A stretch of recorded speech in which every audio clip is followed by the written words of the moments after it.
नमस्ते, म चाहिँ सुनिल यादव, हाल Devdaha medical college and research इन्स्टिच्युटमा थर्ड इयर एमबिबिएस अध्ययनरत विद्यार्थी। आज चाहिँ म हाम्रो देवदह मेडिकल कलेजको बारेमा छोटकरीमा केही कुराहरू भन्न गइरहेको छु। बाहिर हल्ला फैले जस्तो देवदह मेडिकल कलेज त्यति पनि नराम्रो त छैन, like it's in the progressing phase के।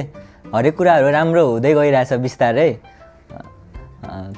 जस्तै एकाडेमिक वाइज हेर्दाखेरि बेसिकको फ्याकल्टीहरूको कुरा गर्दा पनि इनफ फ्याकल्टीहरू छन्, अनि पहिलाभन्दा फ्याकल्टीहरूको नम्बर पनि सफिसियन्ट छ, अनि फ्याकल्टीहरू पनि एकदम मिलानसार हुनुहुन्छ। They are very cooperative. अनि हामी भर्खरै सेकेन्ड इयरबाट थर्ड इयरमा आएका हौँ, अनि हामीले त्यो कुरा अब फेस पनि गरेका छौँ, अन्त हामीलाई त्यहाँ अनुभव पनि धेरै छ नि त त्यहीँबाट। अनि now we are in the third year, that is 5th semester.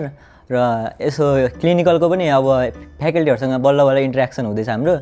अनि क्लिनिकलमा पनि पहिलाभन्दा त धेरै डिएमसीमा धेरै चेन्जेसहरू आएको छ, फ्याकल्टीहरू पनि एकदम थपिएका छन् हरेक डिपार्टमेन्टमा। And they are also kind and cooperative.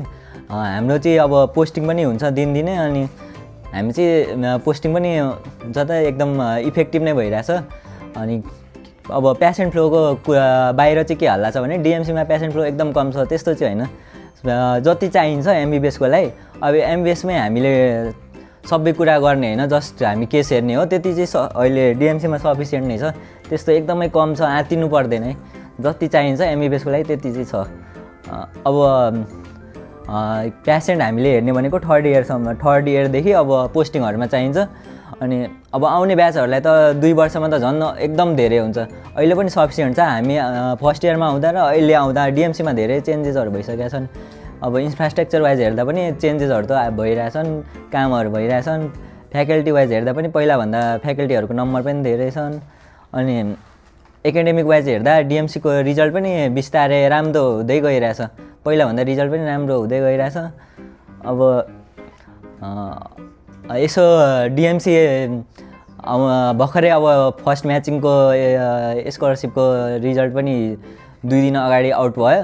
अनि कोही डिएमसी आउँदै हुनुहुन्छ भने we welcome all of you. DMC यस्तो छ उस्तो छ भन्दा पनि एकचोटि आफै आएर हेर्नुहोस्, अनि बल्ल जज गर्नुहोस्। यस्तै बाहिरको कुरामा हल्लामा चाहिँ लागेर जज नगरिदिनु होला। आजको लागि त्यति। हस् त, नमस्ते।